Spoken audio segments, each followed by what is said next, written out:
എൻ്റെ പൊന്നു തിരുനാമം ഈ രാത്രിയിൽ വാഴ്ത്തപ്പെട്ട് മാറകട്ടെ. ഈ രാത്രി ദൈവത്തിരുഷനിൽ കടന്നു വരുവാൻ സർവശക്തനായ ദൈവം നമ്മുടെ ജീവിതത്തിൽ ഭാഗ്യം നൽകിയിരിക്കുന്നു. ഈ രാത്രികാലം രക്ഷിക്കപ്പെട്ട ദൈവജനമേ, സ്നാനമെടുത്ത ദൈവജനമേ, നാം ആർക്ക് നന്ദി പറയണം? നാം ആരെ സ്തുതിക്കണം? നാം ആരെ മഹത്വപ്പെടുത്തണം? ഇന്ന് ദൈവത്തിന് നന്മകളും അനുഗ്രഹങ്ങളും പ്രാപിച്ചിട്ട് ദൈവത്തിൻ്റെ ക്ഷണിൽ കടന്നു വരുവാൻ അവൻ സ്തോത്രം മനസ്സ് കാണിക്കാതെ വേണം ദൈവത്തെ വിട്ട് പിന്മാറിപ്പോകുന്നൊരു അനുഭവം നമ്മുടെ ജീവിതത്തിൽ കാണപ്പെടുന്നു. അങ്ങനെ ഈ രാത്രികാലം എന്നെ കേൾക്കുന്ന പ്രിയ പൈതലേ, നാം നന്ദിയുള്ള മക്കളായി ദൈവം നമ്മെ നടത്തി ഇത്രത്തോളം കൊണ്ടുവന്നു.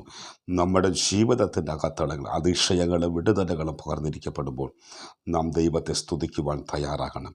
നാം ദൈവത്തിൻ്റെ സന്നിൽ കടന്ന് സ്തോത്രയാഗങ്ങൾ അർപ്പിക്കുവാനും ദൈവത്തെ പാടി മഹത്വപ്പെടുത്തുവാനും അവൻ നമ്മുടെ ജീവിതത്തിൻ്റെ അകത്തളങ്ങൾ ചെയ്ത നന്മകൾ ഓർത്തു ദൈവത്തിൻ്റെ പാതമെടുത്ത് തന്നെ താൻ താഴ്ത്തി, കർത്താവേ, ഞാൻ ഭാരപ്പെട്ട, ഞാൻ പ്രയാസപ്പെട്ട, ഞാൻ കഷ്ടത അനുഭവിച്ച എൻ്റെ കർത്താവേ, എൻ്റെ ജീവിതത്തിൻ്റെ അകത്തളങ്ങൾ വേദനജനകമാകുന്ന വേദനയുടെ അനുഭവങ്ങൾ അങ്ങനെ വെടിവെച്ച് പുറത്തു കൊണ്ടുവന്നതിന് ഞാൻ നന്ദി പറയുന്നു. കർത്താവ്, ഞാൻ എന്നെ തന്നെ അങ്ങയുടെ പാതപിടത്തോളം സമർപ്പിക്കുന്നു. എന്നെ കരം പിടിച്ച് പിന്നെയും എന്നെ വഴി നടത്തണമെന്ന് പറയേണ്ട സ്ഥാനത്ത് ദൈവത്തെ വിട്ട് പിന്മാറിപ്പോകുന്നൊരു അനുഭവം കാണപ്പെടുന്നു.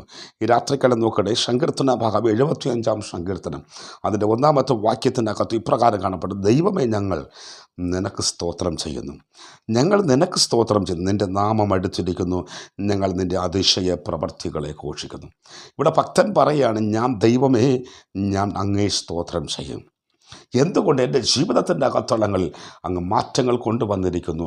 എൻ്റെ ജീവിതത്തിൻ്റെ അകത്തളങ്ങൾ അങ്ങ് അത്ഭുതം ചെയ്തിരിക്കുന്നു.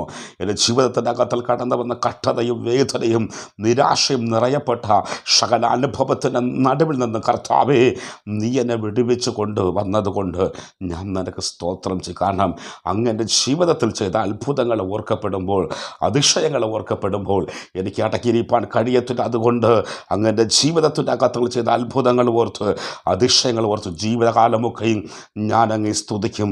ജീവകാലം മുഴുവൻ ഞാൻ അങ്ങേ കർത്താവിൻ്റെ നാമത്തെ മഹത്വപ്പെടുത്തും. ജീവകാലമൊക്കെയും ഞാൻ എൻ്റെ ദൈവത്തിൻ്റെ നാമത്തെ ഘോഷിക്കും. കാരണം അങ്ങ് എൻ്റെ ജീവിതത്തിൽ വലിയത് ചെയ്തിരിക്കുന്നു.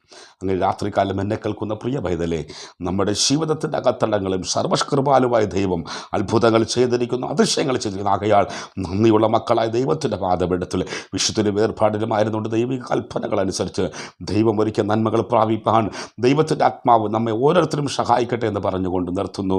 ദൈവം നമ്മെ ഓരോരുത്തരെയും അനുഗ്രഹിക്കുമാറാകട്ടെ, ആശീർവദിക്കുമാറാകട്ടെ. ആമേൻ. God bless U.